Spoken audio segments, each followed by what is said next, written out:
Շանթիեթերը շարունակում է հեռանկարը։ Հայաստանի ֆուտբոլի պատմության մեջ կարևոր եւ խորհրդանշական մի նոր էջ է բացվում։ Առաջին անգամ UEFA-ի ֆուտբոլային բժիշկների համաեվրոպական կրթական ծրագիրը կանցկացվի Հայաստանում։ Այսինքն այս ծրագրի շրջանակում Երևանը մի քանի օրով կդառնա ֆուտբոլային բժշկության եվրոպական կենտրոն։ Ինչ նշանակություն ունի այս ծրագիրը եւ ինչ է իրենից առհասարակ ներկայացնում այն։ Թեմային հեռանկարում անդրադառնալու ենք Հայաստանի ֆուտբոլի ֆեդերացիայի բժշկական դեպարտամենտի ղեկավար Նարեկ Վանեսյանի հետ զրույցում։ Պարոն Վանեսյան, շնորհակալություն մեր հրավերելու համար։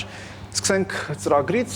ես վստահ եմ, որ գուցե սպորտային ֆուտբոլային համայնքը գիտի, թե ինչ այն իրենից ներկայացնում, բայց շատ մեր հեռուստադիտողներ տեղյակ չեն, թե այսինչ իրադարձություն է, որ անցկացվելու է Հայաստանում եւ որի մասին մենք զրուցելու ենք, խնդրեմ մի փոքր բարձրաբանեք, ինչ այն իրենից ներկայացնում։ Շնորհակալ եմ։ Նախ նշեմ, որ UEFA-ն ունի ակադեմիա եւ այդ ակադեմիայի կազմում կան տարբեր ծրագրեր, որոնք միտված են ֆուտբոլային հանրության տարբեր շերտերի վերապատրաստմանը, սովորեցմանը, լիցենզավորմանը եւ այդպիսի մի ծրագիր էլ հենց ֆուտբոլային բժիշկների կրթության ծրագիրն է, կամ Football Doctor Education Program, կարճ FDEP, որը յուրաքանչյուր տարի իրականացվել է եվրոպական մի քանի տարբեր երկրներում։ Հայաստանից ամեն տարի եղել է մեկ մասնակիցը պարտավոր է եղել սովորի, հանձնի քննություն, այնուհետև համապատասխան թույլտվություն ստանալուց հետո գա եւ Հայաստանում կազմակերպի կասկադային կերպով ազգային մակարդակի կրթական ծրագրեր։ Ցավոք մինչեւ 22 թվականը Հայաստանի բոլոր մասնակիցները ձախողել են այդ քննությունը եւ Հայաստանը չի կարողացել օֆիցիալ կերպով իրականացնել այդ կրթական ծրագրերը եւ 22-ից սկսած մենք սկսել ենք իրականացնել դա Հայաստանում եւ զուգահեռաբար արդեն երբ որ բժշկական դեպարտամենտը սկսեց զարգանալ, երբ որ ստեղծվել էր արդեն 22-ին, երբ որ ֆուտբոլի ֆեդերացիայի ղեկավարությունը սկսեց գումարներ տրամադրել մեր ծրագրերի իրականացման համար, այդ թվում նյութական բազայի համալրման, այդ թվում բժիշկների արտասահմանյան վերապատրաստումների կազմակերպման համար, այդ ժամանակ մենք դիմեցինք UEFA-ին ստանալու ակնկալիքով այն համաձայնությունը, որ ֆուտբոլային բժշկի կրթական ծրագիրը միգուցե գա նաև Հայաստան։ Այսինքն կան հստակ չափանիշներ, չափորոշիչներ, որոնց համապատասխանելու դեպքում է, որ UEFA-ն տալիս է, այսպես ասած, այդ քարտը եւ ասում է կարող եք մասնակցել։ Այո, նախ եւ ինչ չափանիշներ են դրանք։ Նախ շատ կարևոր է, թե ընդունող երկրի բժշկական ծառայությունը կամ բժշկական դեպարտամենտը, որտեղ տարբեր երկրներում տարբերակոչվում, ինչպիսի պատմություն ունի, ինչով է զբաղվում, արդյոք քայլեր անում է միտված են այդ քայլերը ֆուտբոլային բժշկության կամ սպորտային բժշկության զարգացմանը։ Երևի բոլորը լավ գիտեն, այդ թվում հեռուստադիտողներն էլ, որ մեր երկրում սպորտային բժշկության վիճակը այնքան էլ լավ չի եւ շատ դեպքերում նույնիսկ մեր օլիմպիական տարբեր հավաքականներ են մեկնում մրցաշարերի առանց բժիշկների կամ առանց բժշկի որակավորում ունեցող մարդկանց եւ այստեղ երբ տեսան որ մենք որոշակի թվով մասնագետներից փորձեցինք ֆուտբոլային բժշկության հանրույթ ստեղծել, որովհետեւ շատ քիչ թվով մարդիկ են եղել, ովքեր սպորտային բժշկի որակավորում են ունեցել, որովհետև այնուամենայնիվ սպորտային բժշկի որակավորումը չի համարվել մոտիվացիոն մասնագիտություն, որովհետև չեն ստացել բավարար աշխատավարձ, այնքան էլ մասնագիտական գործունեության հետ կապ չի ունեցել, որովհետև կար ժամանակ, որ պատկերացնում են, որ սպորտային բժշկությունը, օրինակ ֆուտբոլի մասով, դա ֆուտբոլի դաշտում կանգնած, ֆիզիկապես կանգնած բժիշկն է, բայց մեր աշխատանքների արդյունքում ֆուտբոլային բժշկի աշխատանքը չի սահմանափակվում դաշտում կանգնելով, այլ դրան նախորդում է վնասվածքների կանխարգելման մի ամբողջ գործընթաց, հետ վնասվածքային գործընթացներում արագ վերականգնում եւ ընդհանուր առմամբ խնամք ֆուտբոլիստի կամ սպորտսմենի նկատմամբ։ Եվ այս ամեն ինչը երբ որ իրանք տեսան, որտեղ առնվազն երկու անգամ մենք UEFA-ի բժշկական կոմիտեից ներկայացուցիչներ ենք ունեցել այստեղ գալու համար, որոնք տեսել են թե մենք ինչպես ենք կրթական ծրագրերը կազմակերպում, որտեղ 20 ֆուտբոլային բժշկից տարբեր ակումբների բժիշկ եւ կինեզիստներից ներողություն, այս պայն հանրույթը 120 հոգի է ասնում, ովքեր սպասարկում են հայկական ֆուտբոլը։ Եվ ամենակարևոր նաև մեխերից մեկը եղավ նա, չնայած արդեն որոշման ընդունման գործընթացը կուլմինացիային էր մոտենում, երբ Հայաստանում անցկացվեց ֆուտզալի չեմպիոնների լիգան եւ այդ եզրափակիչ փուլ է եւ այդ եզրափակիչ փուլի համար ինձ էր վստահվել համակարգելու ողջ բժշկական գործընթացը եւ մենք նոր մոդելներ էլ օգտագործեցինք UEFA-ի կողմից սահմանված չափորոշիչներից զատ եւ բժշկական ծառայություններ ներդրեցինք նաեւ տրիբունաներում պոտենցիալ մարդկանց համար, ովքեր եկել էին նայելու այդ խաղերը, իսկ գիտեք, այդ խաղերը մինչև 5-6 ժամ միգուցե կարողանային ձգվել եւ երբ տեսան, որ այդ ժամանակ նույնիսկ մեր գործընկեր բժշկական կենտրոնի հետ մենք նաեւ ինֆարկտներ կանխարգելեցինք, այս մոդելը նաեւ հետագայում որոշվեց կիրառել այլ երկրներում, նաեւ հույզերից է առաջանում նման հույզեր, էմոցիաներ շատ դեպքերում մոռանում են դեղերը խմեն այն մարդիկ, ովքեր քրոնիկ հիվանդություններով են տառապում եւ կարիք կա խմելու։ Եվ դրա արդյունքում նաեւ մեկավ այն բաղձալի նամակը մեր համար, որ այո, Հայաստանը հաստատվում է եւ դրա մասին երկու տեղ հայտարարվեց, ինչը հպարտությամբ ես ընդունեցի։ Մեկը արդեն Պորտուգալիայում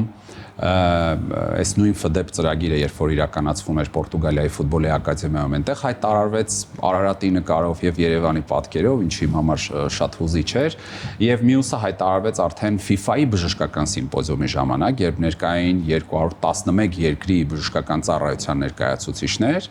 եւ շատ պաշտոնական կերպով հայտարարվեց, որ Հայաստանն է դառնում ֆուտբոլային բժշկության մայրաքաղաքը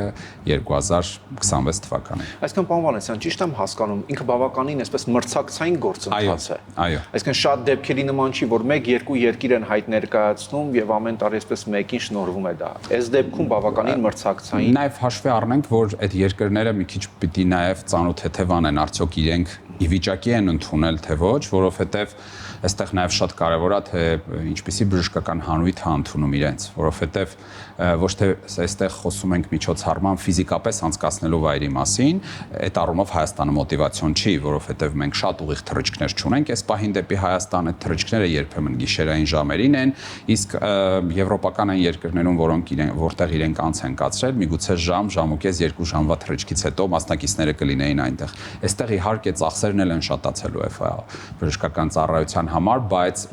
Հայաստանի մի շարք քայլերը, որոնք մենք արել ենք ֆուտբոլի ֆեդերացիայի ղեկավարության հետ քննարկելով եւ այն ռազմավարական ծրագրերը, որոնք նախագահ դրել էր իր առջեւ, որոնք պիտի իրականացնեինք, դրանք էին հիմնականում պատճառը, որ UEFA բժշկական ծառայությունը կանգնեց հենց Հայաստանում անցկացնելու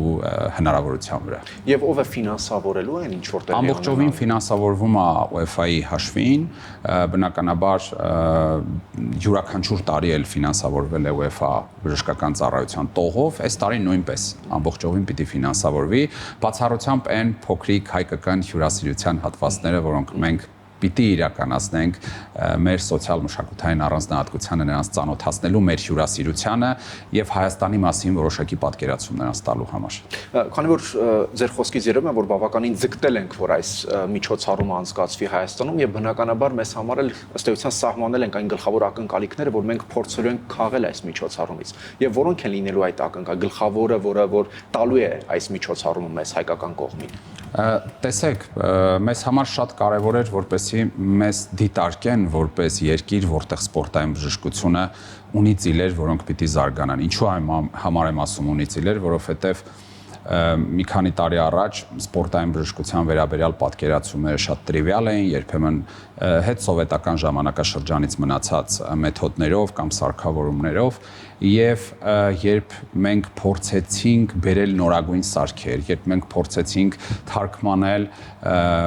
UEFA-ի, FIFA-ի գայդերը, երբ մենք փորձեցինք գնել այլ երկրների սպորտային բժշկության գայդերը եւ փորձել նաեւ զարգացնել մեր համայնքը, այստեղ խնդիր կար նաեւ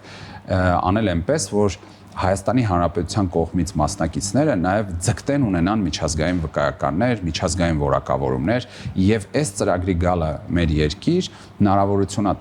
տալու շատ ավելի լրջորեն վերաբերվել այդ մասնագիտությանը, շատ ավելի լրջորեն պատրաստվել դրա քննությանը, որովհետեւ ինքը նաև քննական հատված ունի եւ այդտեղ միգուցե նաև հայկական տարբերակները չեն անցնում մասնագիտական հանույթի մեջ այդտեղ բոլորովին կարևոր չի ով է քննություն հանձնողը, այստեղ շատ կարևոր է, որպեսզի ինքը կարողանա ամբողջովին ներկայացնի վնասվածքները, ճանաչի վնասվածքները, կարողանա դրանք կանխարգելի, կարողանա նաև որոշակի քայլեր իրականացնի, մենք ֆուտբոլում ասում ենք return to play, այսինքն վերադարձ խաղին, որպեսզի արագ ինքը կարողանա վերադառնա խաղին, որովհետև այնուամենայնիվ ֆուտբոլում յուրաքանչյուրի քայլերը ուղղված են մարզիկի լավ խաղալուն, ֆուտբոլիստի լավ խաղալուն, եւ բնականաբար այդ հաջողությունների մեջ բժշկական մասի ներկայությունը նաև շատ կարևոր է այս միջոցառումն օգտագործելու համար, որովհետև մենք աննախադեպ թվով մասնակիցներ ենք ունենալու, ստացել ենք 8 հայ մասնակցի հնարավորություն, որոնք պիտի մասնակցեն եւ բնականաբար նախկինում մեկն է եղել։ Երբեմն նաև UEFA-ն իր կողմից փորձել է ժեստեր անի եւս երկրորդ մասնակցին հրավիրի ամբողջովին իր ծախսի հաշվի իր ծախսի մասով, բայց նաև նշեմ, որ բոլոր մասնակիցներն են գալի UEFA բժշկական ծառայության հաշվին, այսինքն որևէ մեկը չի գալի իր հաշվին։ Եվ այս հետ գալով այդ 8 մասնակիցներին երբ 8 մասնակիցները կունենան արդեն համապատասխան վկայականներ, սա նաև հնարավորություն կտա, միգուցե նաև հետագայում նրանց շանսեր տա դրսում աշխատանք ունենալու, չնայած մենք փորձում ենք այս պահին անել բոլոր քայլերը, որպեսզի նրանք մոտիվացված լինեն ֆուտբոլի հետ երկարաժամկետ պլաններ կազմելու համար։ Ես եթե չեմ սխալվում, ավելի քան 5 տասնյակ երկրների ներկայացուցիչներ են գալու Հայաստան, հետաքրքիր այսպես ֆուտբոլային երկրներից որ երկրների ներկայացուցիչներն այստեղ կլինեն այսպես ականջ ծակողային երկրները, չգիտեմ, Պորտուգալիա, Իսպանիա, Արգենտինա, որ երկրների ներկայացուցիչները կլինեն այստեղ։ Նայեք, քանի որ ինքը UEFA կազմի UEFA անդամ երկրների հետ կապված միջոցառում է, գալիս են բացառապես UEFA-ի անդամ երկրները, բնականաբար դուք նշեցիք արդեն մի երկիրը, Պորտուգալիայի ազգային հավաքականի բժիշկն է, ով անցյալ տարի Պորտուգալիայի ազգային հավաքականի հետ եղել է Հայաստանում, ես հյուրընկալել եմ նրան, մենք զրուցել ենք, ինքը նաև հանդիսանում է UEFA բժշկական կոմիտեի անդամ, այստեղ լինելու Նիդերլանդների ազգային հավաքականի բժիշկը, ով առաջի անգամ չի Հայաստանում, ինքը մեր հրավերով մեկ անգամ եւս եկել է եւ այստեղ փորձել է կրթական process-ների զարգացմանը աջակցի։ Այստեղ լինելու Խորվաթիայի ազգային հավաքականի բժիշկը, ով եւս մեկ անգամ իմ հրավերով եղել է Հայաստանում եւ Մեծ Բրիտանիա, գրեթե բոլոր եվրոպական երկրները, բացի 4 երկրներից, որոնցից մի մասի դեպքում պատճառը հենց այս պահին ֆուտզալի խաղերն են, որոնք այս պահին ընթանում են եւ նրանք հենց այդ հավաքականների բժիշկներն են։ Բոլոր նման խոշոր միջոցառումները, որ պետք է անցկացվեն Հայաստանում եւ որտեղ նաեւ մաս է կազմում նաեւ Ադրբեջանը, մեզ մոտ հարց է առաջանում, իսկ Ադրբեջանի ներկայացուցիչները լինելու են։ Տեսեք, քանի որ միջոցառման սեփականատերը կամ տերը UEFA-ն է, բնականաբար UEFA-ն հրավիրել է Ադրբեջանի ներկայացուցչին,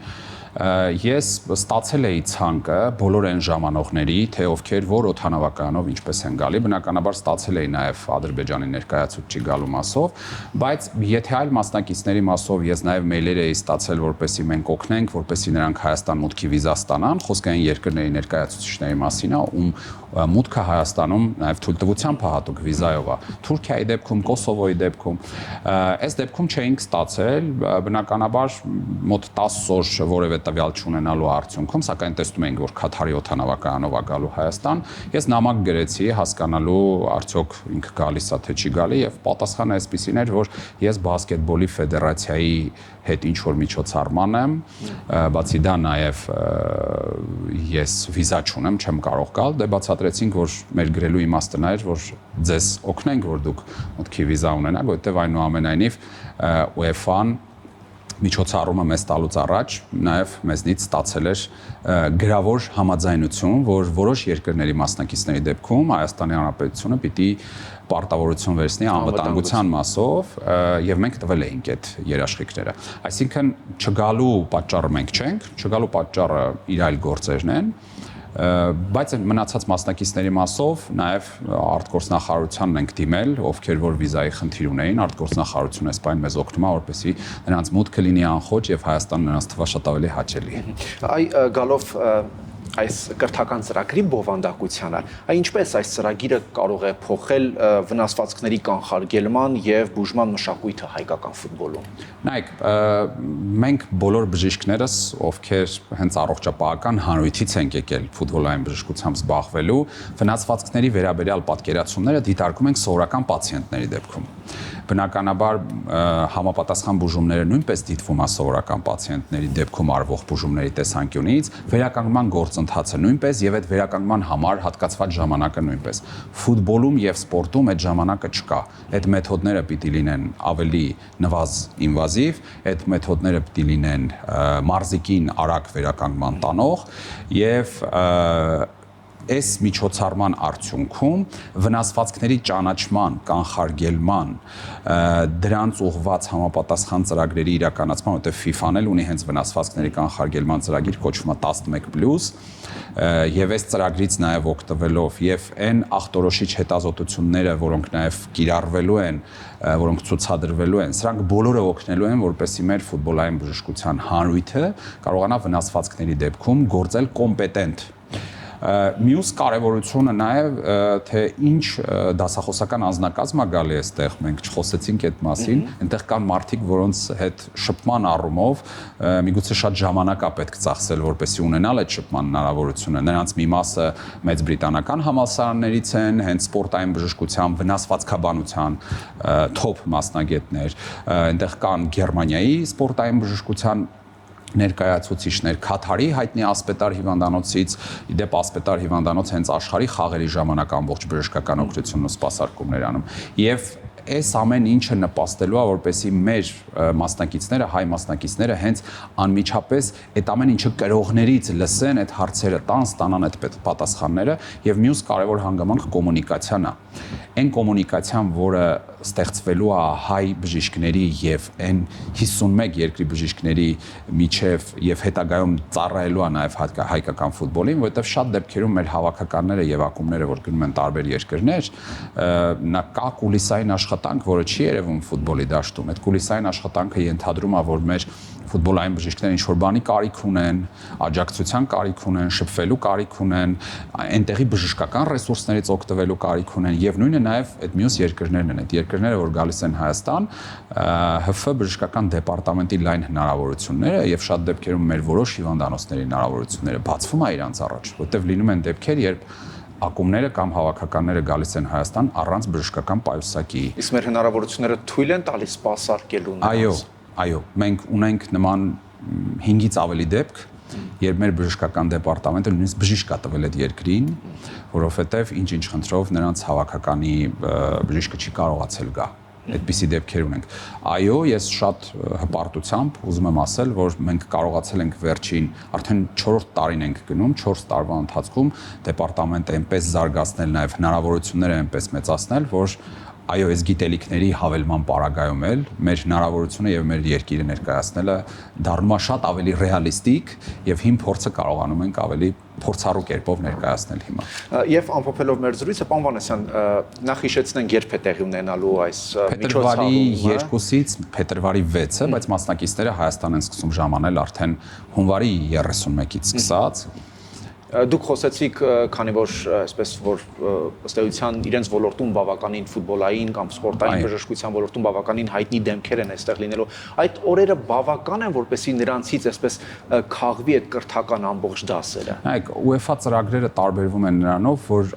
շատ դեպքերում ես ինքս էլ մասնակցելով ես ժամանակ չեմ ունեցել տվյալ քաղաքները տեսնելու։ Օրինակ, երբեմն ասում են դու գնացել ես Ֆրանկֆուրտ միջոցառման։ Ինչպիսին էր Ֆրանկֆուրտը, ասում եմ չգիտեմ, որովհետև այդ միջոցառումը սկսում է լուսադեմ 7:30-ից, ավարտվում է երեկոյան 8-9-ին, եւ դու ֆիզիկապես հասցնում ես միայն քնես։